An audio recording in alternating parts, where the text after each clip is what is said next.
Salam sejahtera, anda sedang menyaksikan Niaga AWANI bersama saya Nina Rozman dan ini adalah perkembangan yang akan kami mulakan dengan Presiden Indonesia Prabowo Subianto berkata Presiden Amerika Syarikat Donald Trump adalah seorang yang agak sukar untuk dirunding.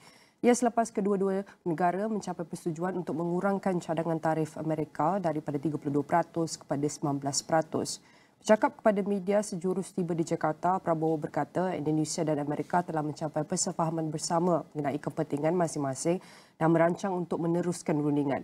Perjanjian tersebut merupakan antara segelintir yang telah dimutamatkan oleh pentadbiran Trump menjelang tarikh akhir rundingan pada 1 Ogos. Indonesia, negara keempat terbesar dunia dari segi populasi dan anggota kumpulan 20 G20 mencatat lebihan dagangan sebanyak $17.9 bilion dengan Amerika pada tahun 2024. Kata Trump, sebagai sebahagian daripada perjanjian perdagangan itu, Indonesia telah bersetuju untuk membeli 50 pesawat Boeing tenaga dari Amerika bernilai $15 bilion dan produk pertanian Amerika bernilai $4.5 bilion. Ya, alhamdulillah juga perundingan alot akhirnya ada kesepakatan. Kita juga akan istilahnya kita memahami kepentingan mereka memahami kepentingan kita dan kita sepakati sekarang kalau nggak salah ya, tarifnya dari 32 diturunkan jadi 19. Ya saya tetap nego, saya katakan beliau ini seorang negosiator yang cukup keras juga itu. Semua sudah kita hitung, semua kita berunding ya, kita juga memikirkan yang penting bagi saya adalah rakyat saya. Yang penting saya harus lindungi pekerja-pekerja kita. Walaupun kita juga punya sikap, ya. Ini tawaran kita nggak mampu memberi lebih. Tapi yang penting bagi saya pekerja-pekerja kita aman dan saya sangat optimis ekonomi kita dalam kondisi yang kuat, kondisi yang bagus, ya kan? Dan perjanjian perdagangan antara Indonesia dan Amerika Syarikat baru-baru ini mencetuskan pelbagai reaksi dari pujian terhadap kejayaan diplomatik hingga kebimbangan terhadap ketidakseimbangan ekonomi. Dengan tarif diturunkan kepada 19% dan komitmen pembelian bernilai berbilion dolar, apakah sebenarnya strategi di sebalik rundingan ini? Bersama kami hari ini Dr. Fitra untuk mengupas konteks strategik, kesan ekonomi dan juga hala tuju jangka panjang Indonesia dalam lanskap perdagangan global. Saya mempersilakan Dr. Fitra. Saya nak ucapkan terima kasih Dr. Fitra kerana sudi meluangkan masa bersama kami. Mungkin pertama sekali Dr. boleh jelaskan proses rundingan yang bawa kepada persetujuan tarif 19% dengan Amerika Syarikat. Adakah ini dilihat sebagai kompromi strategik berbanding kadar asal yang diancam iaitu 32%? Ya, Nina. Jadi kalau dibandingkan dengan ancaman tarif di awal tanggal 2 April sampai masa tenggat waktu negosiasi yang 32% untuk kasus Indonesia, penurunan tarif hingga 19%, tentunya ini merupakan satu kemenangan awal diplomasi perdagangan antara Indonesia dengan Amerika Serikat. Dan pekan yang lalu kita juga sempat membahas ya bagaimana negara-negara ASEAN bersepakat berkonsensus untuk sharing pengalaman, bagaimana kemarin Vietnam juga sempat melakukan proses perundingan yang cukup baik, yang menurunkan tarif dari 46 dan 20%, dan itu menjadi semacam pelajaran juga buat Indonesia, sehingga kita bisa sharing knowledge. Nah, apa yang dilakukan Indonesia adalah tentunya kalau secara teknis kita berunding ya dengan US Trade Representative dan juga Secretary of Commerce untuk berbicara hal-hal yang teknis bagaimana mengurangi trade deficit antara US ke Indonesia yang menjadi bagian dari wilayah proposal konsesi Indonesia kepada US untuk membeli barang-barang US lebih banyak. Nah, itu merupakan salah satu strategi negosiasi dari Indonesia. Dan yang berikutnya adalah merujuk pada surat Trump yang dikirimkan ke beberapa negara. Kami juga menyadari bahwa Indonesia juga masih punya peluang untuk melakukan investasi ke US, yang mana ini menjadi satu hal yang menarik karena kita bisa mendapatkan talent-talent terbaik di US untuk kepentingan investasi Indonesia yang menguntungkan kedua belah pihak. dengan dua proposal negosiasi tersebut, ditambah lagi dengan kedekatan hubungan antara dua pemimpin, antara Presiden Trump dan juga Presiden Prabowo, yang bahkan mulai dari awal bulan November tahun lalu ketika Presiden Trump itu elected, itu sudah disampaikan pesan dan telepon memberikan selamat dari Presiden Prabowo ke Presiden Trump, dan jalinan hubungannya masih terus berjalan hingga kini. Dan sampai kemarin gongnya adalah to put icing in the cake, Presiden Prabowo juga menelepon langsung Presiden Trump untuk melakukan negosiasi lebih lanjut. Dan ternyata itu kita mendapatkan deal yang sangat menarik ya, dari turun dari 32% ke 19%. Ya tentunya ini masih akan terus berdinamika. Presiden juga masih akan terus mengusahakan untuk menurunkan tarif lebih lanjut, tetapi setidaknya ini bisa menjadi kemenangan awal diplomasi. Ya. Dan ke depan kita melihat it's not a tariff war, tetapi a race to the bottom. Ya. Bagaimana masing-masing negara itu mengurangi tarifnya. Dan ini bagus untuk iklim global ya, di mana global yang sangat dipengaruhi oleh tarif yang tinggi. Kalau kita bicara mengenai bilateral negotiation yang sifatnya reciprocity, maka ketika Anda turun, kami juga turun. Dan sehingga pada akhirnya bisa saja memicu kontroversi yang sifatnya race to the bottom. Nah ini juga mudah-mudahan bisa menjadi bagian dari inspirasi teman-teman di ASEAN yang untuk melakukan langkah yang serupa, karena tentunya kita tidak hanya kalau kita bicara negara serumpun, ini akan lebih kuat ya jika bersama-sama kita mendapatkan keunggulan kompetitif, karena biar bagaimanapun ASEAN sebagai regional hub, regional production network, dan menjadi hub dari negara-negara lain untuk masuk ke ASEAN, spoke, hub and spoke ya, sehingga penting ya untuk ASEAN juga melakukan langkah-langkah diplomasi yang taktis dan strategis kepada pemerintahan Amerika Serikat. Gitu. Dr. Fitra, sudah tentu kalau kita lihat angka kadar tarif yang telah dikenakan daripada 32 ke 19% ini sudah tentu memberi harapan bukan sahaja untuk Indonesia tapi memberi harapan kepada negara-negara serantau lain, negara ASEAN, di mana mereka mampu juga untuk mengikuti jejak langkah negara Indonesia. Jadi sepanjang rundingan ini, apakah antara keutamaan utama atau garis merah untuk Indonesia? Ya, tentunya ini menjadi presiden ya buat negara-negara ASEAN bahwa kita masih bisa melakukan negosiasi lebih lanjut dengan Trump. Bahkan Indonesia juga masih menganggap bahwa 19% ini nantinya dalam beberapa bulan ke depan ya masih bisa dinegosiasikan lagi. Meskipun at the current state ini sepertinya cukup statik ya, tidak ada perubahan lebih lanjut sampai tanggal 1 Agustus. Tetapi ini artinya bisa membuka presiden baru karena ternyata bisa dinegosiasikan dengan baik. Nah ini teman-teman serumpu Malaysia ketika menjadikan Indonesia berhasil ya melakukan negosiasi yang cukup signifikan, dan sebelumnya Vietnam sudah berhasil melakukan negosiasi yang cukup signifikan, ini bisa mengikuti langkah yang serupa. Dan sebagaimana pekan yang lalu ada pertemuan ya, high level meeting untuk Menteri Luar Negeri level ASEAN, dan seharusnya itu menjadi semacam konsensus bahwa memang dengan Trump itu strateginya adalah bilateral. Tidak mungkin kita sebagai satu entitas ASEAN itu berunding secara bersama-sama, karena memang ASEAN itu belum dianggap sebagai satu entitas yang sama dalam konteks perundingan tarif, berbeda dengan Uni Eropa yang memang sudah dianggap satu cluster, sehingga tarif Trump untuk Uni Eropa itu seragam ya.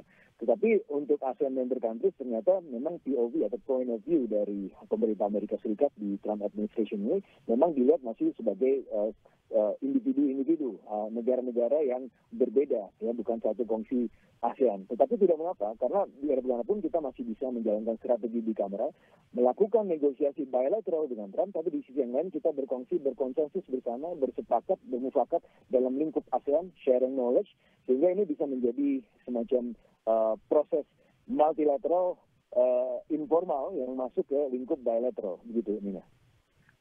Dan kalau kita lihat walaupun kadar tarif ini dikurangkan, pekritik berpendapat Dr. Fitra, perjanjian ini lebih menguntungkan pihak Amerika Syarikat sebenarnya. Terutamanya dengan komitmen Indonesia membeli tenaga bernilai $15 bilion, hasil pertanian $4.5 bilion dan 50 jet Boeing. Bagaimana kerajaan sendiri menjawab kebimbangan mengenai imbangan perdagangan dan tekanan terhadap industri tempatan, walaupun dikatakan pada tahap ini kita sudah memenangi kemenangan awal diplomasi? Ya Nina, jadi yang perlu dipahami adalah selama ini untuk Indonesia, tarif Amerika, tarif produk-produk Amerika ke Indonesia itu sekitar 5%. Jadi untuk mengubahnya menjadi 0% itu tidak terlalu signifikan, tidak terlalu mendisrupsi. Itu yang pertama, tarif 0%. Yang kedua adalah kita harus pahami juga Indonesia dan juga mayoritas negara-negara ASEAN itu line production-nya atau produk-produk yang kita ciptakan dalam proses produksi ASEAN Production Network itu berbeda dengan yang diproduksi di US. Untuk kasus Indonesia misalnya, kita mengimpor kedelai, yang mana tidak bisa Indonesia produksi sendiri. Gandum, tidak bisa Indonesia produksi sendiri, memang harus mengimpor. Kapas, Boeing, itu semuanya memang selama ini Indonesia mengimpor. Karena memang ada perbedaan ya karakteristik antara negara seperti Amerika Serikat dengan negara-negara ASEAN yang memang ya produksi memang berbeda dan tidak competing to each other. Sehingga ini tidak terlalu mengganggu ya industri di Indonesia.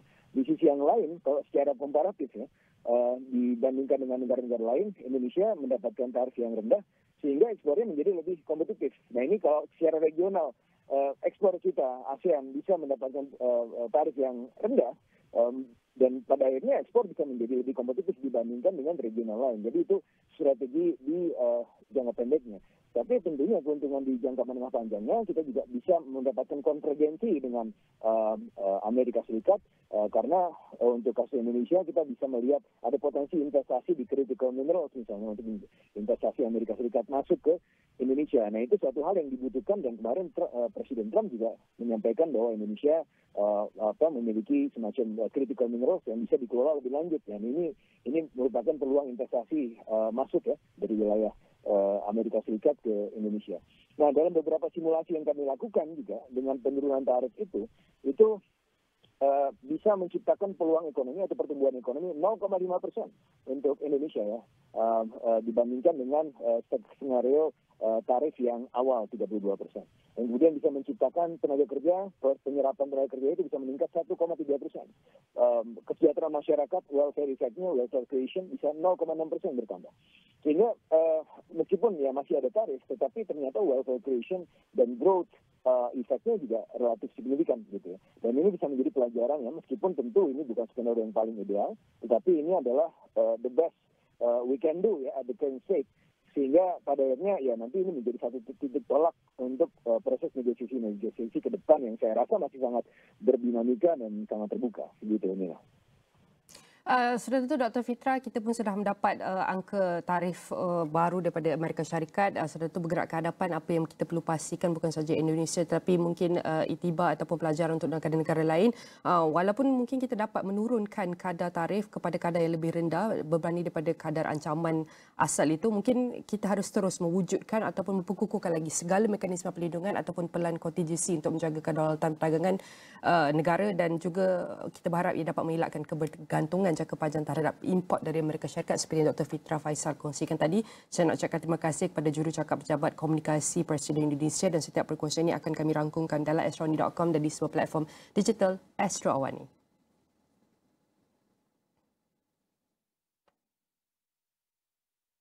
Baik, untuk perkembangan seterusnya, menurut unjuran, harga minyak mentah global dijangka meningkat kepada $79 setong berbanding $68 setong ketika ini. Umum tahu belanjawan yang disusun negara lazimnya bersandarkan kepada harga minyak mentah global. Bagaimana unjuran peningkatan harga minyak ini akan mempengaruhi peruntukan perbelanjaan negara. Dengan itu, kita mempersilakan tetamu yang sudah bersedia dalam talian untuk bantu kita fahami mengenai perkara ini adalah Profesor Emeritus Dr. Berjaya Badai, merupakan pakar ekonomi. Saya nak ucapkan terima kasih Prof. Pertama sekali, bagaimanakah unjuran harga minyak global khususnya Brent dan juga WTI ini mempengaruhi asas pengiraan hasil negara dalam belanjawan 2026? Bismillahirrahmanirrahim. Terima kasih. Harga minyak mentah global pastinya mempengaruhi harga minyak di Malaysia kerana harga minyak secara runcit di Malaysia adalah ditentukan berasaskan kepada harga minyak crude setiap barrel.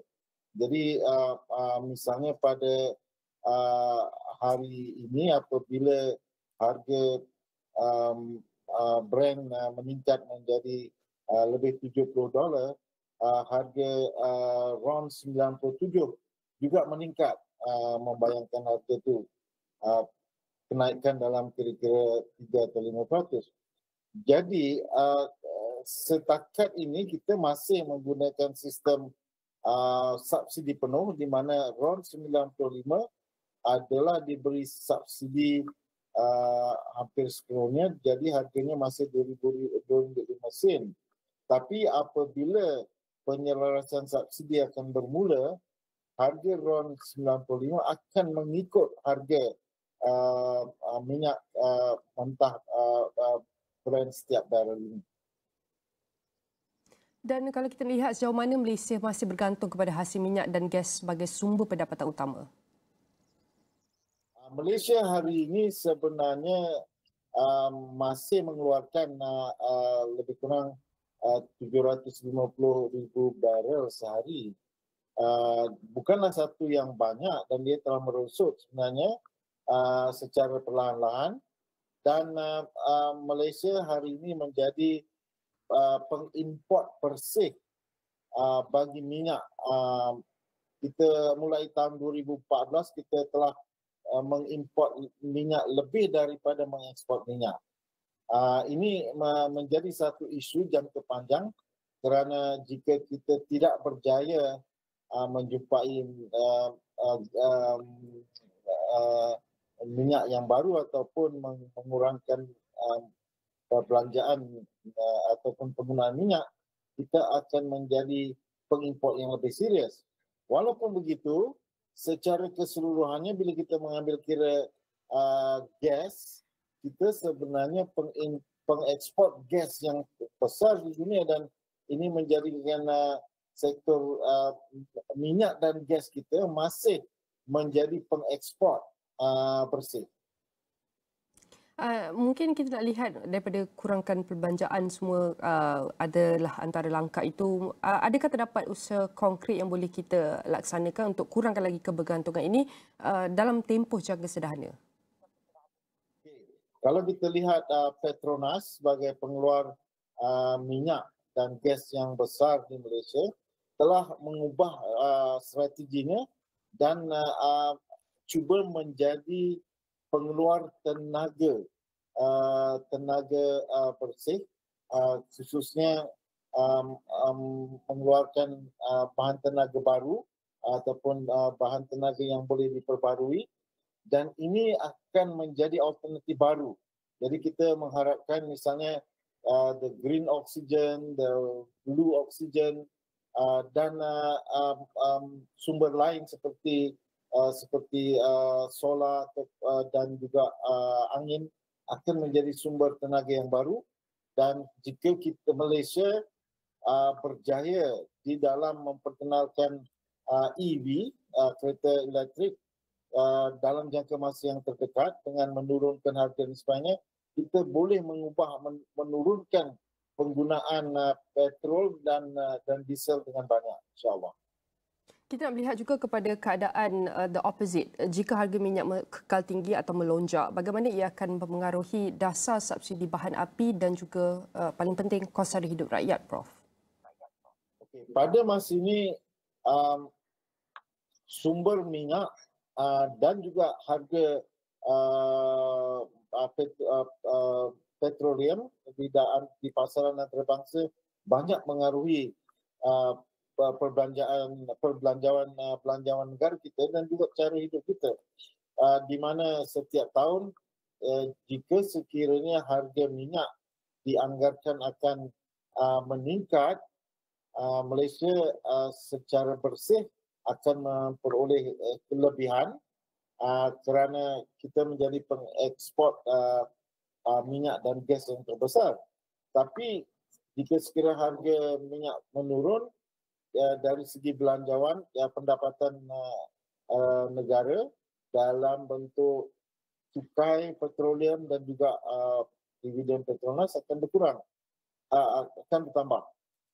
Tetapi di masa yang sama, kita bergantung juga kepada import bahan-bahan petroleum. Kita menjadi pengimport bersih dan ini menjejaskan keupayaan kita berbelanja dan akan menyebabkan harga barang-barang di Malaysia meningkat jika harga bahan petrol ini meningkat. Jadi dia merupakan senjata dua belah. Jadi di satu pihak dia meningkatkan pendapatan negara, tapi di pihak yang lain dia menyebabkan kos sara hidup meningkat, dan ini mungkin yang lebih dilihat kerana peningkatan kos sara hidup ini lebih susah untuk diuruskan daripada peningkatan pendapatan daripada kenaikan hasil minyak dan gas. Baik, ini adalah antara perkara yang sangat penting apabila kita meneliti antara cabaran utama adalah untuk isunya peningkatan minyak berbanding dengan peningkatan pendapatan negara. Ini adalah dua aspek penting apabila kita meneliti daripada segi indikator utama ekonomi. Dan Prof bercakap mengenai minyak ini, ketidaktentuan global ketika ini di mana hampir semua negara merasainya, termasuk Malaysia, antara sebuah negara kecil dan terbuka. Ramai yang mungkin tanyakan, adakah wajar untuk kerajaan melaksanakan rasionalisasi subsidi RON 95 tahun ini ataupun perlu tunggu lagi, bagi space, bagi a breather untuk rakyat ni? Macam mana? Ini alhamdulillah kerajaan masih belum melaksanakannya walaupun sepatutnya dilaksanakan 1 Julai. Dan ini adalah disebabkan beberapa perkara. Perkara yang penting pertama ialah kerajaan perlu menyelesaikan dahulu peraturan di antara peruncit-peruncit ataupun dealers stesen minyak dengan syarikat minyak, kerana ada isu berkait dengan kadar diskaun dan kadar komisen yang boleh menyebabkan pengusaha-pengusaha syarikat minyak ini terpaksa memberhentikan operasi jika dia dilaksanakan sekarang. Jadi kalau itu belum diselesaikan, mungkin dia akan boleh menyebabkan satu isu yang besar dalam industri peruncitan minyak. Di masa yang sama, kerajaan juga sedang mengatur bagaimana nak menggunakan kaedah memberi subsidi kepada kumpulan yang memerlukan. Ada 5.4 juta kumpulan pengguna yang akan terlibat. Kerajaan telah berjaya melakukannya dalam pemberian diesel pemberian subsidi kepada diesel, tetapi jumlah yang akan terlibat menjadi lebih besar dalam kes RON 95. Jadi ini masih memerlukan sedikit masa. Dan yang ketiganya, saya pasti kerajaan mengambil kira ketidaktentuan harga, kerana dalam pasaran global harga minyak dijangkakan boleh meningkat sehingga $85 jika sekiranya perang antara Iran dengan Israel, perang di Gaza tidak selesai, kerana penutupan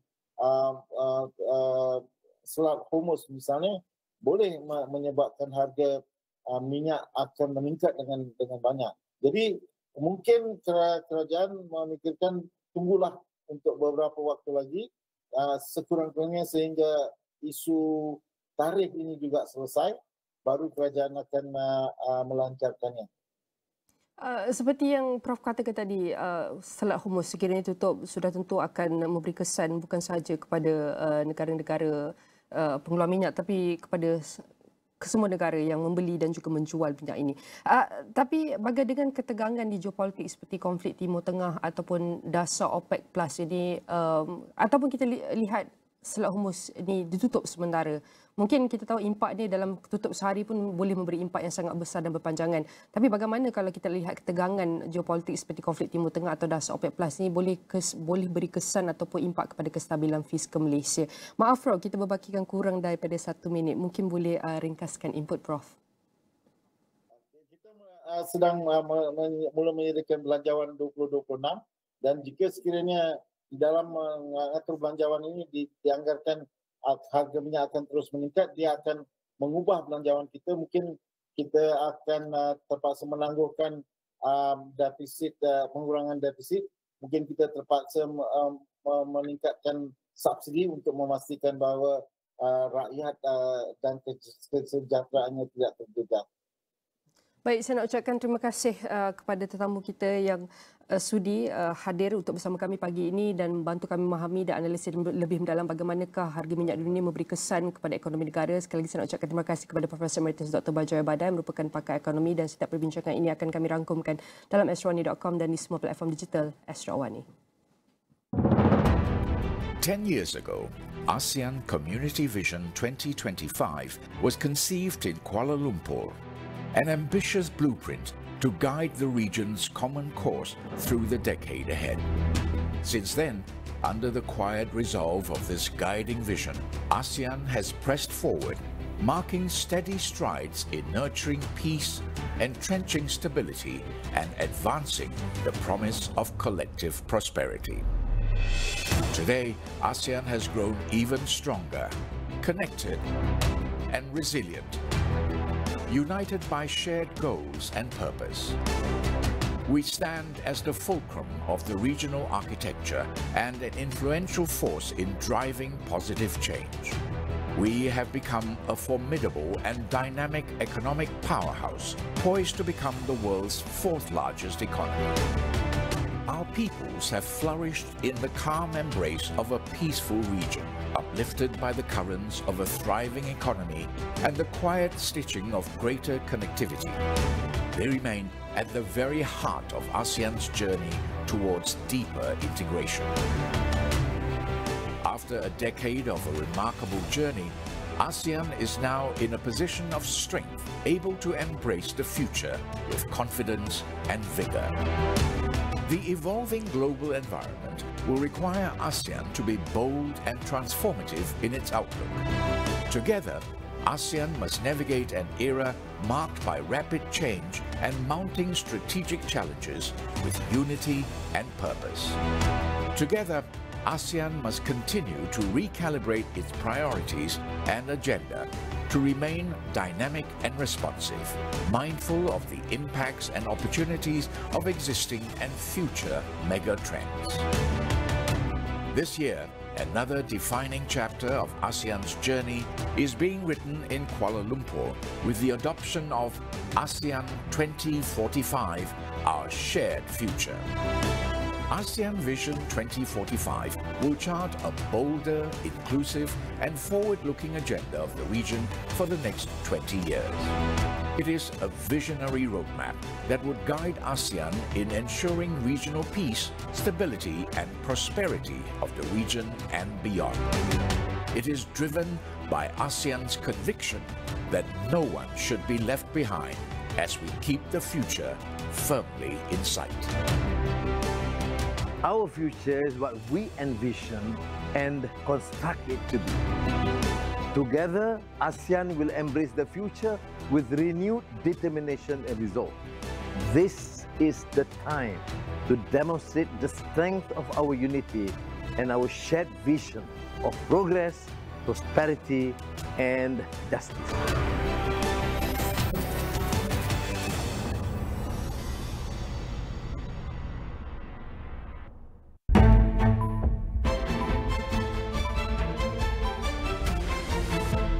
Di dalam setiap berita yang dibawa, konteks amat penting. Cara kita mendapat berita kian berubah. Melalui media sosial maupun saluran digital yang lain serta kaca TV. Kami sentiasa membawakan yang tergempar dan terkini. Kita buat sesuatu yang berbeza. Berteraskan acuan verifikasi yang diamalkan supaya setiap fakta adalah sahih. Daripada analisis pelbagai sudut yang mendalam, laporan-laporan khas dan perbincangan yang membina negara. Inklusif, suara rakyat kami ajukan. Keseimbangan persepsi kami pastikan. Kerana setiap cerita mempunyai impak yang tersendiri dan perlu dibawa dengan penelitian yang terperinci. Pastikan Astro AWANI menjadi pilihan anda tidak kira di mana sahaja anda berada. Saluran berita paling dipercayai di Malaysia.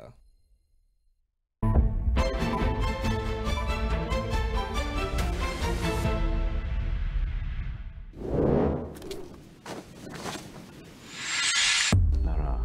Saya tercepat kini.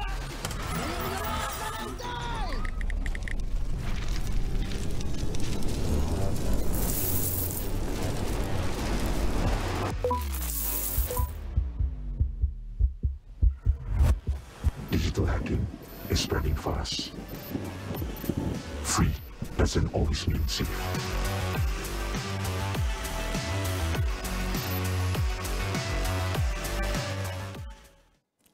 Piracy isn't what it used to be. It's no longer tucked away in obscure corners of the internet. It's now embedded in the apps we use every day. From social media feeds to messaging groups, illegal content is just one click away. But beyond the obvious revenue loss, piracy is quietly eroding the foundation of Malaysia's creativity economy, from strengthening jobs, stories, and even the future of the local content. And today, we speak with Yuan Spieth, Group CEO of Astro Malaysia Holdings Berhad, to unpack the evolving threat of piracy in Malaysia. I want to say thank you very much, Yuan, for joining us. Good morning. How are you? Good morning. Very good, thank you. All right. For one of the important and critical and timely topic to discuss about piracy in Malaysia, firstly, I want to start with Malaysia. How serious of piracy in Malaysia today compared to 5 or 10 years ago? Is it evolving or just in a new form? I think you said it in your opening. Piracy has moved in the last 10 years from being, in torrent sites in obscure corners of the web. It's now part of everyday life, whether that's on the social media platforms or that's on the TV boxes, the illegal sale of TV boxes, or apps that get downloaded onto people's phones. I think if you look at the stats, most recent stats say that something like 38% of all illegal pirated content now takes place over YouTube, TikTok, Telegram, Facebook, which is a huge amount, a significant increase. And that number at the Southeast Asia level is actually about 51% across apps that we use every day. Quite a lot of numbers. Huge. And what does piracy mean for average Malaysian consumers? Is it really that harmful? Maybe to a certain level of audience, maybe the younger generation, the harmful effect of understanding, maybe to this level, but maybe to the older generation, maybe they understand this is a very dangerous. Maybe you can share your perspective. The thing about, you have to wonder, why are people choosing to create and distribute pirated and illegal content? And unfortunately, all the evidence says it's organised gangs, organised groups that are doing the majority of it. Now, why would you do that? It's because piracy and providing illegal content is a thin end of the wedge. And effectively, what these apps and these boxes that you're putting in homes do is they expose you and your family to an incredible number of cybersecurity risks.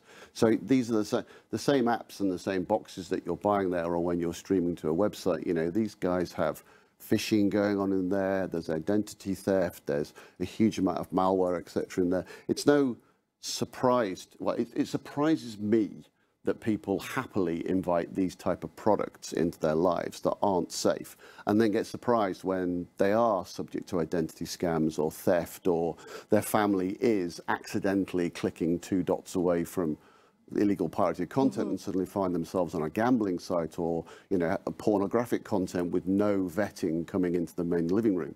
It's really, as I say, it surprises me how little people think that piracy as a real threat to them, their family and society. We understand the dangers of this starts from home, with the family, bringing the dangerous product into our home, but talking about piracy, is it affordability still the primary driver of piracy, or are the issue of access or convenience? I think if you go back in time, people would argue, well, the content is very expensive and it's very well controlled in certain ecosystems, and therefore we can't afford it, and therefore affordability was an issue. I think that's different today. I mean, if you look at Astro, for example, obviously we have our main Astro product, but we now have the Suka OTT app. Now, you can get all of Astro's entertainment content in that app for 13 ringgit a month. You can buy pay-per-view, you can buy any football match that you want in there. Other platforms that are in the market, such as the guys at View or the guys at iQIYI, they're all sub 10 ringgit for their product. So I don't think anymore it's about affordability. And in fact, when you look at the latest consumer trends, 72% say that they'd be happy to pay for content. It just happens to be that they use the pirated apps. And so I think that affordability is no longer the main key and the main message. I think there's it's a lack of understanding of two things. One is the threat to you and your family. It's an ease, and it's the ease of being able to get pirate apps and the like, because they are absolutely everywhere. And I think it's also a lack of awareness about how damaging this is to the economy. And what does kind of long-term damage does piracy does to Malaysia's media and even economy? So I use this analogy a lot. So I think quite often people think, well, it's just a pirate stream and I just take the content and it's a victimless crime almost. So I'm watching it, I'm not paying for it, but it's victimless. So the analogy that I use is of a mamak. So you and your friends, yeah, you go into the mamak and you look at this buffet of all this food that's available, roti canai and nasi lemak, etc. Yeah, and behind the counter is somebody serving the food, and behind them is a cook who's paid for and bought the food, and there's an owner of the shop who pays the lights and etc. and pays the table, etc., etc., pays all the rent, pays their tax, and you go in and you take all these various bits of food that you want and you sit down, having taken the food that you want, and you eat the food. Do you just then walk out having consumed the food? No, you don't, because you know it's illegal. And because you know there's a consequence for you having done it. And the consequence is you may get arrested, yeah, and get into trouble through the criminal process. But also you're able to look at that server and look at the cook and look at the guy that runs the shop and say, this is their livelihood. And if I just take whatever I want and steal it, then they have no livelihood. Them and their families suffer. Now, it's exactly the same in the content industry, but the server is a cameraman. Yes. And the cook is perhaps you, yeah? And the guy running the shop is perhaps somebody in a creative team or a finance team, yeah? Who's all invested in, and their livelihood is all about making great content that people will buy. Why would these people be able to, how would these people be able to continue in business? How can companies like Astro, like Media Prima, continue to pay for this industry and pay for all these people if people are just stealing all the food all the time? And our advert that we've put on now kind of tries to bring that point home, because I do think that society doesn't realise that, you know, what does it actually mean? If this carries on, eventually there's no point in anybody actually buying and making content, because you can't actually make any money from it, yeah? Your family can't actually make any money from it. So what happens then? So you just don't have any Malaysian content anymore. You just outsource basically, and it's the global OTT players, the Western OTT players, or the big guys, or the pirates themselves, that's the only place that content is available. It's a really horrible future scenario, I think, and I just don't think people understand it, because they think there's no victim here. There's real victims. It's you, it's me, it's the guy that's there with the camera. It's not only affecting our profit of business and sales, it's also affecting our lives. Are we seeing meaningful results from anti-piracy technologies? Technology is a real arms race. So we are seeing some really good progress. We have a very big team here inside Astro that are constantly taking down. So for example, we took down 26,000 e-commerce links of people on the Shoppies and the Lazada and places like that selling the illegal product that allows people to get to illegal content. So there's various things that we're doing. In the technology space, in terms of knocking things out, we're making some progress, and there's been some changes to try and increase and improve the law in the recent Act update. But the pirates are good as well. And in an age of AI, they are getting faster and they are getting quicker. And while you have places like Telegram, where anonymity is the kind of like bedrock of the platform, actually being able to tackle and take those down is increasingly hard.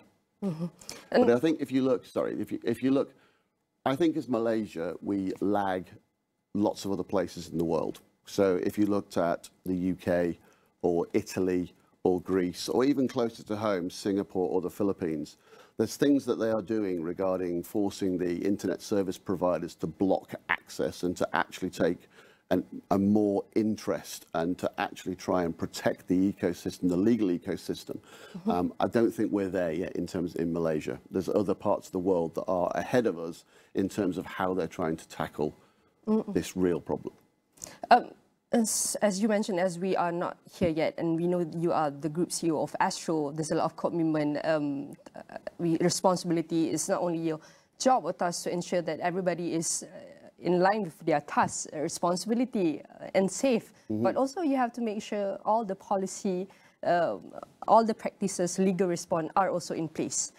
Is the legal response to piracy, we can say, keeping pace with its evolutions? How? Look, we could do so much more. There's been some real progress in terms of enforcement. The police here in Malaysia do a fantastic job with us to actually drive enforcement. So every single week we are out taking out ISD sellers in the malls and taking out people that are illegally streaming in bars and hotels and the like. When I first came in country, I've been here over 5 years now, when I first came to Astro, the average fine we were being able to get when we pushed the illegal guys through the courts was around the 10,000 ringgit kind of mark. More recent cases where we found, a commercial establishment streaming illegally, the biggest one that we've managed to secure so far is 220,000 ringgit fine. And I think at that level, you're starting to get people to think twice about whether it's a deterrent. But I think quite a lot of the time still, when the courts hand out the fines to people that are found selling these illegal products or running these illegal services, the fine isn't commensurate with what's actually taking place. So this 10,000 ringgit fine is a regular occurrence, and yet these guys are selling products that are going to try and steal people's identities, that are full of pornography, that are full of gambling, and they get away with a 10,000 ringgit fine. That just doesn't, it's not enough, because the next day they'll set up in business next door or in somebody else's name, and off they go again, they start again. I think in other parts of the world, the fines and the sentencing is so much stronger, and that's what we push for here, to really try and protect our content. And I'm going to bring into our conversation to the regional. What makes piracy harder to combat in Southeast Asia compared to other regions? Look, I think there's three things. I think firstly, there's no real cross-border organisation that is able to drive enforcement here. So quite a lot of these pirates will be just over the border in Thailand. They're not all, we find them in Malaysia, but they're not all in Malaysia. They're perhaps in Thailand, perhaps even further afield. Jordan was one recent example. There's some in China, they're in Lebanon, they're in Slovenia, they're in the US even. So, and here there's no enforcement that allows us to very quickly work cross-border. Where I'm from originally, I roll the clock back 15 years, in Europe, FACT is very good at sharing information and taking out these networks. So I think that's the first thing. I think the second thing is all about this education piece, is there's a piracy is clever mentality because it's what my next door neighbor does. So I'd be silly if I didn't do it. And I think that whole education piece about piracy is actually theft and the very real threat to people that are trying to make content legally, like the Astros and the Media Primas and the RTMs and the TMs. We're all trying to make it legally, but we're all individual voices. And I'd like to have, both at the national and the regional level, a much, much stronger voice saying, this industry is fantastic. It deserves protecting. We have an enormous amount of brilliant people writing content, making content, delivering content, and we are threatening it. It's the contribution to the economy is just under 3% of GDP, that we have, We employ about 100,000 people across this industry, not just Astro, 100,000 people across this industry, We have this huge network of actors and singers and this really vibrant content industry, and yet it shrunk in terms of headcount by 36% over the last few years. And that's a direct result of we can't afford to keep making and keep paying the same as we used to, because so much of what we make is not being paid for, it's being pirated. And you also work for one of the leaders in the media industry. What some of the mindset that you're going to be driving or push forwards, probably in the next 5 or 10 years, because we know that the 5 or 10 years of piracy issue is different and it's evolving now and maybe become more dangerous. But what kind of mindset we can bring forward so we can be more prepared in facing piracy? Well, one thing is on us, which is technology. And it's despite having to live in ecosystems such as the Android ecosystem, because the Android ecosystem is everywhere, it's on us to find clever ways to actually protect and make sure the content can't be stolen. Despite the fact some of the things are a bit difficult for us to manage because they're done by, US companies, Chinese companies as well. So that's the first thing. The second thing is to keep pushing that this is not an Astro problem. This is an industry problem. It's a society problem. If this carries on, we are just continuing to weaken the economy. And what does that mean? The next actor doesn't get to make their big break.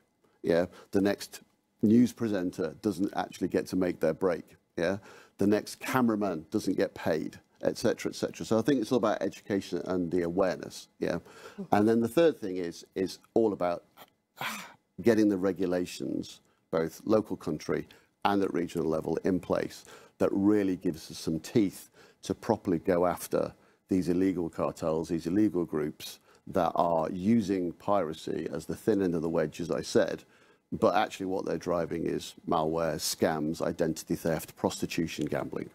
And there's so much information and so much evidence that says that's exactly what happens. Digital piracy is part of a much wider criminal ecosystem that I think the next 5 years is to help more people understand that just putting this on your phone or streaming it onto your computer or buying one of these TV boxes and plugging it into your broadband at home, it's crazy dangerous.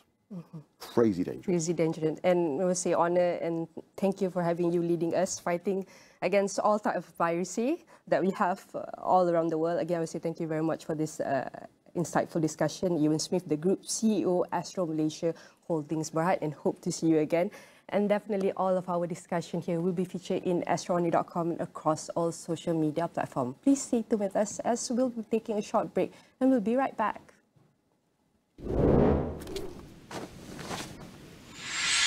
Nara.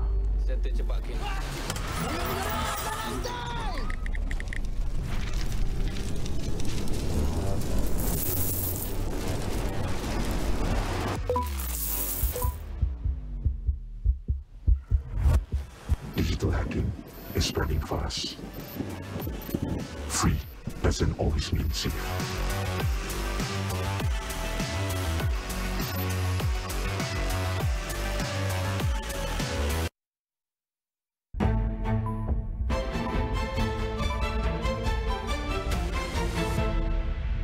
Uniform Tentera Darat Malaysia TADM bagi peserta program latihan khidmat negara tidak seharusnya menjadi isu hangat.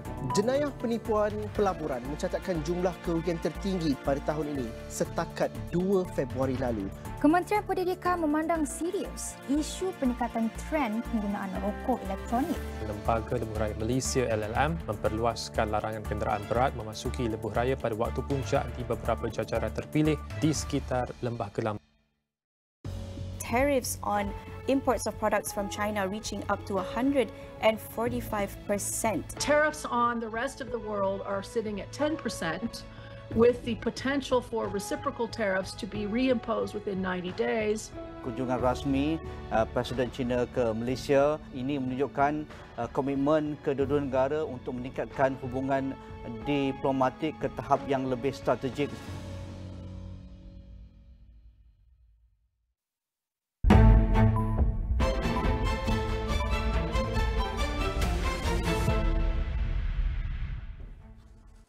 Pejabat baharu Boeing di tengah-tengah Kuala Lumpur bakal berfungsi sebagai hub penting dalam mengukuhkan sokongan pelanggan, keselamatan penerbangan, kelasaran dan rantaian bekalan syarikat aero angkasa itu di Malaysia. Presidennya, Penny Bird berkata syarikat itu berbesar hati menyokong aspirasi negara untuk menjadi titik tumpuan utama aero angkasa di rantau ini. Majlis Perasmian Pejabat Korporat Syarikat Penerbangan Gergasi itu di Menara LANGSUNG 3 disempurnakan oleh Timbalan Menteri Pelaburan, Perdagangan dan Industri MITI Liu Chintong. Turut hadir pada majlis itu Duta Besar Amerika Syarikat ke Malaysia Edgar D. Kagan dan Ketua Pegawai Eksekutif Pejabat Penyelarasan Industri Aeroangkasa Kebangsaan NAICO Syamsul Kamar Abu Samah. Kata Bird, langkah itu adalah seiring pelan tindakan industri aeroangkasa Malaysia 2030 sambil menyifatkan negara ini satu daripada pasaran penerbangan terbesar di Asia Pasifik. Pembukaan pejabat korporat baharu Boeing yang diperluas di Kuala Lumpur mencerminkan komitmen mendalam syarikat itu terhadap kerajaan Malaysia, kaki tangan, pelanggan dan rakan kerjasamanya di negara ini.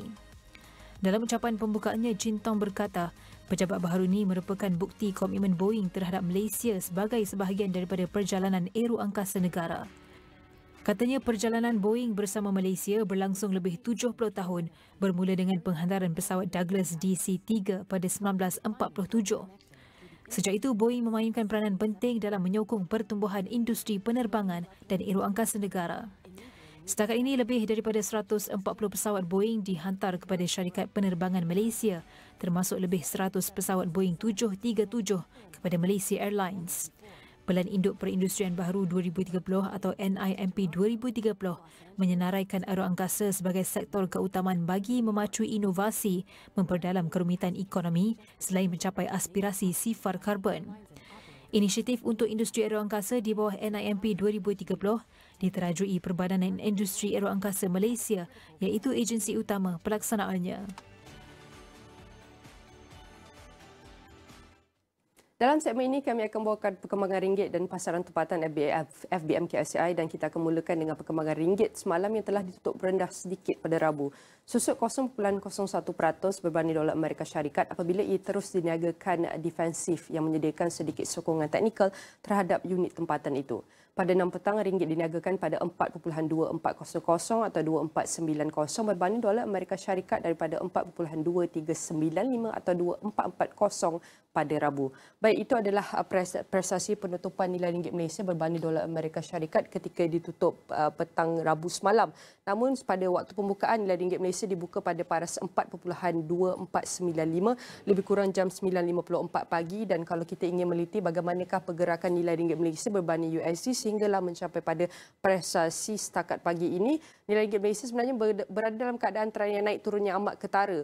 Apabila kita melihat dengan baru-baru ini pengumuman OPR, kadar OPR telah diturunkan dengan kita lihat pengumuman tarif dan ini adalah antara perkara-perkara yang menjadi faktor utama yang mempengaruhi pergerakan ataupun movement nilai ringgit Malaysia dalam tempoh seminggu ini.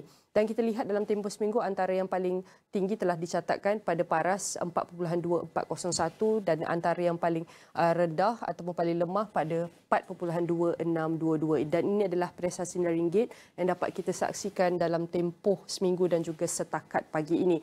Saya akan beralih kepada prestasi pasaran tempatan dengan aktiviti pengambilan untung dalam saham wajaran tinggi terpilih terutamanya dalam sektor perkhidmatan kewangan dan utiliti terus mengasak Bursa Malaysia untuk ditutup rendah pada Rabu.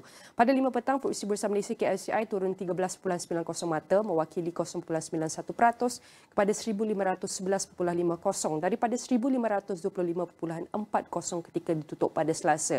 Mari kita saksikan pembukaan sesi Bursa Malaysia dengan telah dibuka dengan 1,518.12. Peningkatan sebanyak 6.62 iaitu 0.44% dan pergerakan Bursa Malaysia sehingga dalam tempoh 5 hari sehinggalah ia mencapai pada tahap pagi ini mengalami trend menurun. Tak ada bukan penurun yang ketara tapi penurun yang mendatar dan perlahan dalam tempoh 5 hari daripada Jumaat lepas sehinggalah Khamis pagi dan kita lihat Bursa Malaysia telah berada antara paras yang tertinggi 1,541.15 dan ia telah menurun sehinggalah ia mencapai pada paras 1,511.50 dan itu juga merupakan antara range ataupun pergerakan Bursa Malaysia yang dapat kita saksikan pada minggu ini. Baik, teruskan bersama kami untuk dapatkan perkembangan nilai ringgit Malaysia, pasaran ekonomi dan juga kalau kita ingin lihat bagaimanakah perkembangan sehinggalah ke peringkat antarabangsa daripada polisi sehinggalah perkembangan masyarakat itu, sudah tentu Niaga Awani akan bawakan perkembangannya setiap Isnin hingga Jumaat.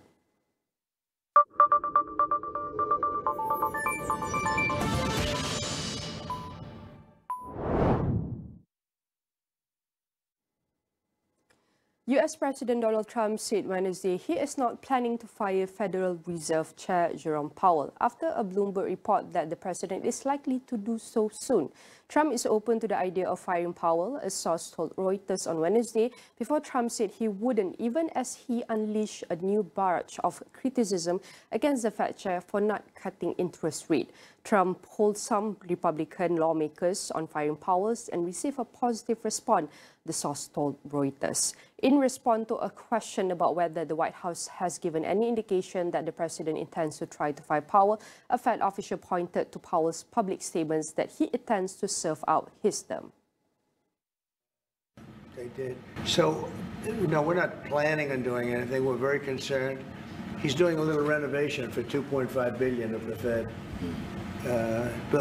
building a renovation, and they have a close to $900 million cost overrun, and it's a shame. But the biggest cost overrun is the cost overrun for interest rates, because we should be paying 3 points lower, and we would save $1 trillion a year in interest if that were the case. And all it is the stroke of a pen. And that goes for his board too, because his board is not doing the job, because they should try and rein this guy in.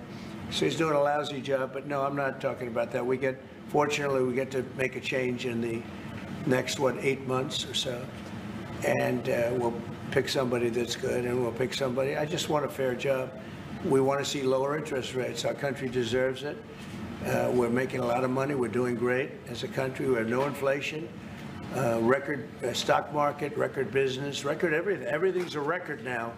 We had the worst inflation in history under Biden, and now we have almost no inflation. Wall Street benchmarks closed modestly higher on Wednesday, with the Nasdaq Composite achieving its latest record finish, despite a chaotic half-hour when news reports suggested US President Donald Trump was set to fire Federal Reserve Chair Jerome Powell. Shortly before midday, the benchmark S&P 500 and Nasdaq fell more than 1%, while the dollar plunged and Treasury yields rose after Bloomberg News reported the possibility of replacing Powell, citing an identified White House official. Separately, Reuters News reported, citing a source, that Trump was open to the idea of firing Powell. Trump was quick to deny the reports, even as he unleashed a new barrage of criticism against Powell for not cutting interest rates. The big move was earlier in the day when a rumor came out that President Trump had said he was going to fire Federal Reserve Chairman Powell. And then we saw the markets react violently, both the bond market and the stock market, and the slow move back as that rumor or floated idea was increasingly clarified, and we were told that the president has no plan to fire Fed Chairman Powell. We had a bunch of financials report today. Goldman Sachs really reporting a strong quarter across the board, trading up, lots of departments up, a little bit of weakness in investment banking, but above expectations. And we know that that is a lighter area right now, that everyone is looking to gain strength in the future. So, of course, the question is, why are these stocks down? They do look like they've bounced off the lows for the day. But I really think what we're seeing across the board is profit taking. There was no comments from leaders about slowing growth. There's nothing under the covers that looks like it's causing a problem. For some of the banks yesterday, there was a little pressure on net interest margins, but that's not really what we're seeing today. But remember, these top leading banks and brokerage houses really have soared so far this year, while other sectors have struggled. There's been really great growth. And I do think all we're seeing here is profit taking in a situation where the question is, how much better could it get after this report?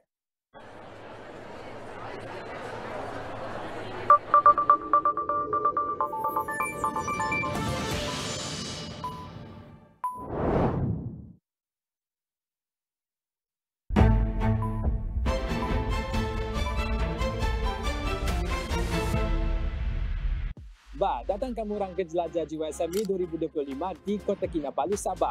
Ada pelbagai aktiviti seperti sesi perkongsian tokoh niaga, pameran dan hiburan eksklusif serta banyak lagi. Naik taraf perniagaan anda dalam dunia SME. Tunggu apa lagi? Jumpa anda di sana. Dibawakan oleh penaja utama jelajah jiwa SME, Unify Business, rakan digital pilihan anda. Assalamualaikum. Ada order Grab ke? Memang sudah balik, Lia. Memang sudah depan aku. Cinta lama berbutik kembali, kan? Otak kata jangan, hati kata silakan. Iman cakap, jodoh depan mata cepat-cepat halalkan. Aku ni banyak sangat masalah hidup, Riz. Tapi kau tak ada. Masa aku betul-betul perlukan kau, Riz. Aku dah banyak kali sakitkan dia. Enough is enough. Aku rasa dah sampai masa untuk radu atau. Kenapa kau terpaksa tinggalkan diri lu?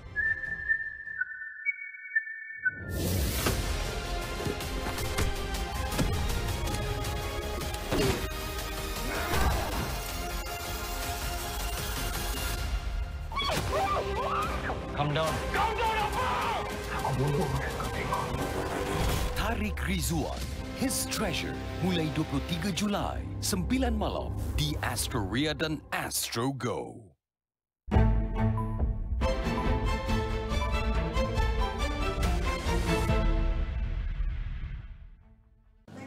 Hello, you're watching Pantau Belanjawan with me, Nina Rozman, and as Malaysia prepares to roll out the 13th, we can say a 30th plan or RMK13, which is a critical spotlight falls on the nation's social protection system, particularly its ability to safeguard those often left behind gig workers, daily wage earners and informal sector participants. And we can see despite contributing to the economy, many of these individuals remain outside the formal, or we can say formal safety net, exposed to income shocks and more vulnerable to extreme challenges. And for this discussion, we're going to bring you our guests to help us understand how's the landscape of our social security system and how can we redefine the growth and the future of social security for all Malaysians. And for that, I welcome you. Our guest ready on the line is Professor Nias Asadullah, Southeast Asia Cluster Lead, Global Labour Organization. I want to say thank you very much, Professor Nias, for joining me. Definitely, this is the future of our worker, of our people, and then we're going to make sure all of our ecosystem or within the landscape of social protection is on par. Maybe you can share with us for the presentation at end of month of July, talking about RMK13, talking about development in all of other aspects, and this time we're going to be shifting more focus on the social protection. Maybe you can share with us, how does RMK13 plan to address the protection gap between the formal sector co-workers and those who's informal and also contractless or gig-based role, especially as employment structures evolve rapidly? Thank you for inviting me. So let me add to your introduction. So Malaysia still does not do enough to provide broad-based social protection for workers. If we are thinking in terms of statistics, the spending is about 4 to 5% of GDP altogether. So that's roughly the same share as lower income, lower middle income countries. And as we speak, the 13 Malaysia plan is all about doing better, providing better coverage for informal workers, self-employed, and particularly those that are in the gig sector. So again, the other part of the context is that in the past, the 12 Malaysia plan hasn't done enough. We experimented with few ideas.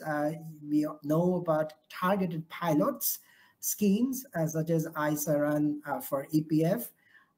But I think with 13 Malaysia plan, the idea is to look forward, build on that, because we know that there has been a problem with take-up rates of those pilot schemes. In one context, we know that only about 19% of Grab riders had active per queso coverage.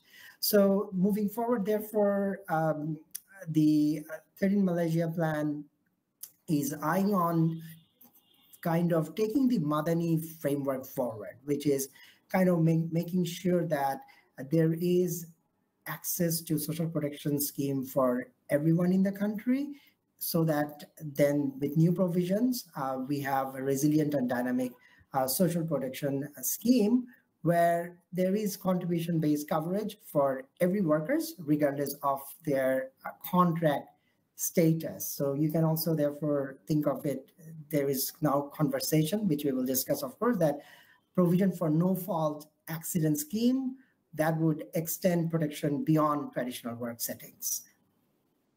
All right, I'm going to also touch on the non-occupational accident scheme of SKBBK that was approved in principle of 2024, but still awaits parliamentary approval. Help us understand this. Why is the delay and what are the risks do vulnerable workers face as a result of this delay? So if you think about it that, well, the government is moving from a pilot phase, which was 12 Malaysia plan, to now have very concrete, well-defined provision. But of course, we are talking about money here, right? This costs government millions. And one issue, therefore, is also kind of to work out the details. For example, what should be the right contribution formula? How much should a worker contribute per year? And again, should it be a flat rate for everyone?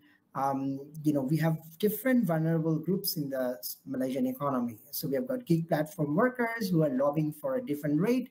So therefore, I think this is where the government is taking time kind of to find the sweet spot that, should the number be something like ringgit 84 per worker per year, going all the way up to 100 ringgit. So, and this is very important because if we look in a regional context, think of other ASEAN countries such as Thailand, where they also have something similar, Social Security Fund Article 40, where informal workers also make a voluntary contribution, but it's a flat contribution, right? So, and then in return, they receive cash benefits for non-work accidents. So this is, I think, where the government is thinking through, because once it makes a commitment, it wants to honor that. But at the same time, I think the government is cautious not to kind of rush into it so that it causes new controversy. And again, we are talking about a very vulnerable group of the society. So we need to get the number right when it comes to the right amount of contribution. And again, here there are two things. One is that coverage and the other one is adequacy. So the government wants to use the fund to provide support to as many people, vulnerable people as possible on a need basis. But at the same time, they want to also raise funds that would be adequate to provide the coverage. And also, let's not forget about the legal side of it, that there are maybe other concerns from private insurance companies, and those are also important stakeholders which the government have to listen to. All right, this is one of the challenges, but talking about this, as Malaysia expands social protection, how can the government ensure the contribution model under the SKBBK is inclusive and does not overburden the gig worker, we can say, or also the individual employees? So yes, I mean, here we are essentially talking about two sides. So definitely there is the monetary side, that's the financial burden, but also there is the psychological burden, where we are talking about individuals who have suffered trauma, they're in very informal work setting, suffering from low level of literacy. But, so we can turn to that point later in the conversation. But so yes, so here again, the issue is that what is the right amount? And here one idea is the principle of progressivity, that will instead of one flat rate, so thinking of some sort of solidarity sharing. For example, we have informal workers who are the B40 self-employed, and at the same time we have got high turnover gig platform workers. And one idea would be for this later group to share a slight, a bigger part. And again, so here regional examples can be relevant if we are thinking and looking within Asia. Japan is one example where self-employed persons play a low flat premium, and which is partially subsidized through cross-subsidy in the main employees' accident insurance fund. So this is an idea that Malaysian government can look further into. All right, we want to talk about the social ecosystem protection from the previous until now. pre-pandemic COVID-19, during the pandemic and even post-pandemic. Definitely all the structure challenges is a bit different. Maybe you can share with us the history and the performance of our social security within the Malaysia. How has it changed until now, especially post-pandemic? So during the pandemic time, so we have seen how the population was exposed to multidimensional vulnerability. That we have seen rapid job cuts. We have seen, disruptions to the life of self-employed workers who could not run corner shops, mamak shops. And of course, we have also seen the helplessness of non-Malaysians, thousands of foreign workers in the country who were also exposed to economic crisis. And we have seen the collective social vulnerability to that sort of crisis, that when they're in distress, we have seen outbreak of disease through migrant worker residential locations and all that. So what it means is that, well, there was this realization that business as usual approach to social protection wasn't good enough. We needed to realign our social security framework, not just with the global framework as laid out by ILO, where SDG 1.3 target also insists on social protection for everyone. At the same time, we have realized that we have also our own internal goals. As we talk, there is the 2030 goal the government has set. And of course, there is the Madani framework. On top of that, we have the New Industrial Master Plan 2030. All of that actually requires higher labor productivity. And for that, we need to ensure that workers thrive in a very protective environment, so that collectively everyone is able to supply their labor in various capacities, as gig workers, as small traders, SMEs, and also those in the informal sector, widows, mothers working on online platforms, and so on and so forth. So therefore, the government has revamped and relooked at the various pillars of social protection, which also includes better access to jobs, active labor market policy, better training. And on top of that, as we are discussing today, the issue of protection in terms of insurance provision through SOXO. And at the same time, there is talk about affordable private insurance. So we are essentially expanding the choice that citizens have alongside non-citizens, so that everyone feels safe, secure, well protected, and therefore in that context can provide supply labor to the Malaysian economy. All right, that is also helping us understand the whole landscape of how our social protection has progressed until now, especially post-pandemic. Definitely, this is a very critical aspect that we have to take a look at to ensure what kind of the right restructuring or information that will need to integrate within the social protection ecosystem. But I also want to take a look on the criticisms on purchase burdensome claims process. But Professor Nias, please stay tuned with us, as we'll be taking a short break and we'll be right back.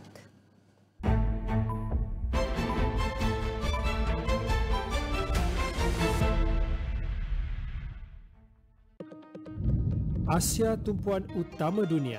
Dengan ekonomi yang semakin rancak, pembangunan lestari dan tenaga boleh diperbaharui, apakah pula impak kecerdasan buatan AI pada perkembangan teknologi dan masa depan pekerjaan? Kami mendalami setiap berita dan cerita. Saksikan diskusi, dialog dan laporan khas di Agenda Awani Asia bersama koresponden khas kami setiap Sabtu 9 malam di semua platform Astro Awani.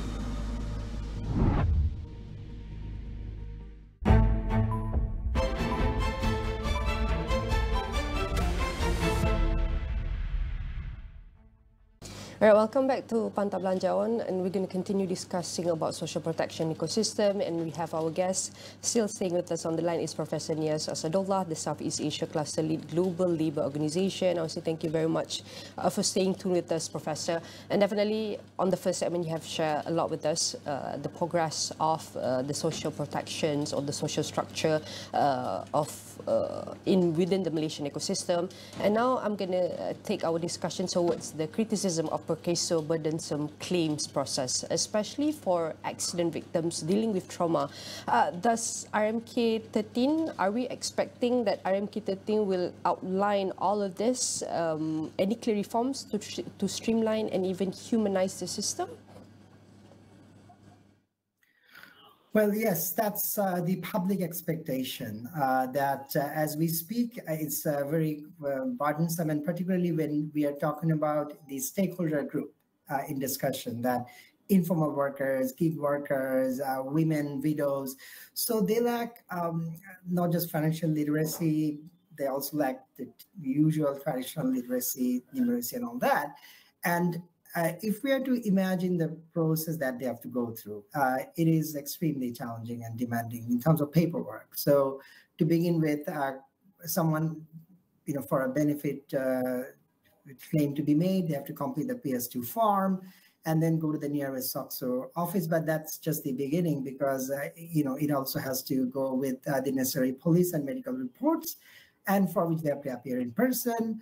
And oftentimes the number of visits can be more than one, and there may be additional documents involved. And it means that the time that it takes to complete claim submission can stretch all the way up to 90 days, which is well beyond PRESCO's 21 target day. And of course, when we're talking about those that are submitting claim, they have already gone through enough physical trauma, and they have also very irregular work schedules. All of that adds to their stress. Now, therefore, the expectation is for the government to streamline it and to kind of reduce this to a single submission process, where there can be also provision for auto reimbursement, if you like, and that can be set to a lower figure. For example, for submissions below ringgit 500, there can be a provision for auto reimbursement, and this can be ensured if the government invests in digital technology, for example, to create provision for claims data interoperability. What does it mean? Well, it means that for a particular claimant, as long as the personal data is available within the government in any department, the insurance company as well as SOXO, Perkeso, they all will have access to the same record, so that the claimant doesn't have to provide the same information twice to the government. And this can be done also, therefore, in combination with a robust data integration process by, through digital evidence platform, e-medical services, think of also e-police reports, and so on. On top of that, there can be added service provided, such as trauma navigator service staffed by medical social workers. That's now the proposal to consider, particularly for those claimants that are severely injured. So this is again the human side of the current setup that everyone expects, the kind of setup, the kind of modernization provision that were absent from 12th Malaysia Plan, and the kind of gaps that have been repeatedly highlighted by NGO workers working with vulnerable groups. Mm-hmm. And then probably talking about this reforming the claim process, what some of the metrics that we can use or utilize to measure improvement in the claiming process, and even the user satisfaction? So can you please repeat that question again? Maybe you can help share with us what some of the best metrics or approach that we can use or introduce within the RMK 13 to improve measurement, or we can say improvement in claims processing time and even user satisfaction. So so one issue that keeps coming up is that of data. That so we know that there was an attempt to create a universal database for all citizens in Malaysia, so that we know who they are, their kind of vulnerability, their capacity to contribute, and all that. So that is one aspect where so this as a challenge. Every time the government wants to expand the social protection system. There is this data gap that makes it harder for the government, A, to figure out how much fund to raise to provide coverage, and B, to figure out what is the right amount of contribution and for which social group. So this is one aspect where the there is a lack of progress, and where we need to do, what the government needs to do more.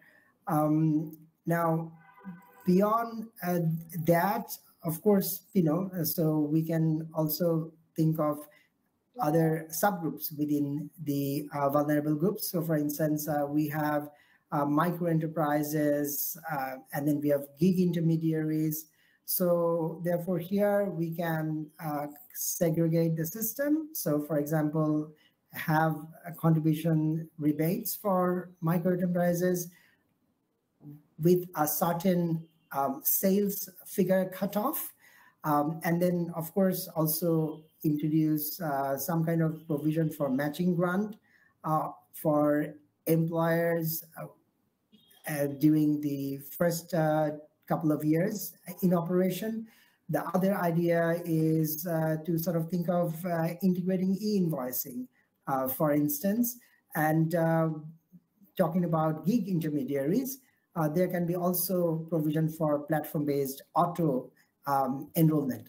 So these are some measures that, again, can offer a many choice for the prospective groups that we wish to bring under this social protection for all framework, as we wish to envision under 13 Malaysia Plan. And also talking about stakeholders, one of the most important stakeholders in ensuring not only that every month our salary is banked in within our bank, but also to ensure their safety and protection in delivering all of their jobs and commitment and responsibility. And maybe this part is for the employee part. What some of the incentive or suitable frameworks that RMK13 will introduce to encourage greater employer participation in social security, particularly the micro enterprise and even the employer who's employing informal workers? So for micro enterprise, so one idea that I've already talked about is that of rebate, right? That will, so micro enterprise with annual sales, for example, under 300,000 Malaysian ringgit can receive 50% matching grant on the employer share of per peso contributions during the first couple of years. But I think the other issue is, of course, that of low wages in general, that this has been an issue that will, so one idea is to kind of create more provisions for groups in low income bracket. But the other idea is also to sort of do more so that there is wage growth, that, well, they don't have to count on social protection, that, well, the active labor market policy is revamped. There is more investment so that, well, we provide better trainings for them so that they can also kind of upskill, move on to better jobs, well-protected jobs where employers also have better provisions. Because, this has been the reality for vast majority of Malaysians, that they are stuck in the low skill segment of the labor market, where not just pay is low, but the protection from employers without nudging from the government is also low, where therefore, ensuring better job mobility would be kind of a win-win story, where the employer has built-in incentive and jobs with better pay are also those that have better provisions for childcare at workplace, also better paternity leaves, and of course, better provision for work-life balance and so on. So I think this dual track strategy is very important, that while we are talking about per peso, considering new provisions where we have also support for non-work related accidents, at the same time, we need to kind of push equally hard in terms of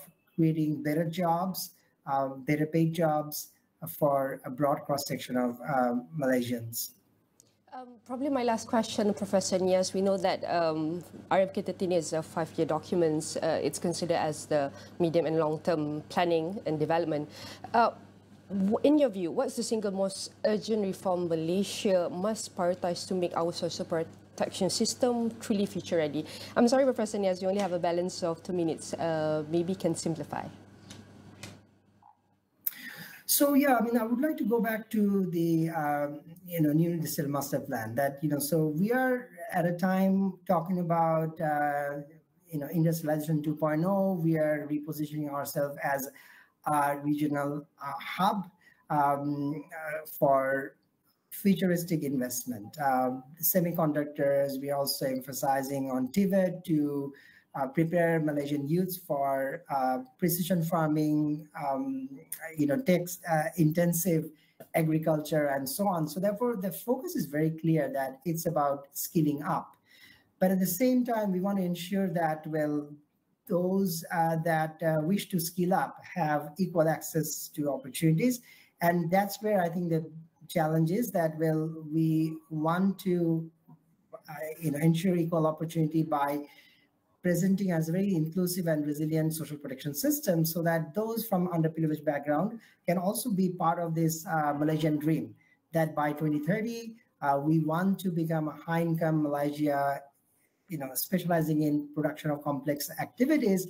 And as part of that dream, any citizen in Malaysia, regardless of their current position, be that they're a gig worker, small enterprise, widow, single mother, they all have access to this ladder of social mobility, where any short-term shock, be that an accident at workplace or outside workplace, does not set back their life, does not hold them back. As a nation, we aspire to graduate to a new identity, which is high-income Malaysia, high-productive in Malaysia for everyone. All right. Again, I'm so sorry, Professor Niaz. Unfortunately, we're at the end of the session. Definitely, I want to say thank you very much from all you've just shared with us in the face of rapidly evolving labour market. With what you have shared with us and what we have discussed, are some of the aspect or approach that how Malaysia can future-proof the social security framework moving forward. Again, I want to say thank you very much to Professor Niaz Asadullah, Southeast Asia Cluster Lead, Global Labour Organisation. Definitely, all of our discussion here will be featured in astro.com and across all social media platform. And that's it, discussion in Pantau Belanjawan. I'm Nina Rozman. See you next time.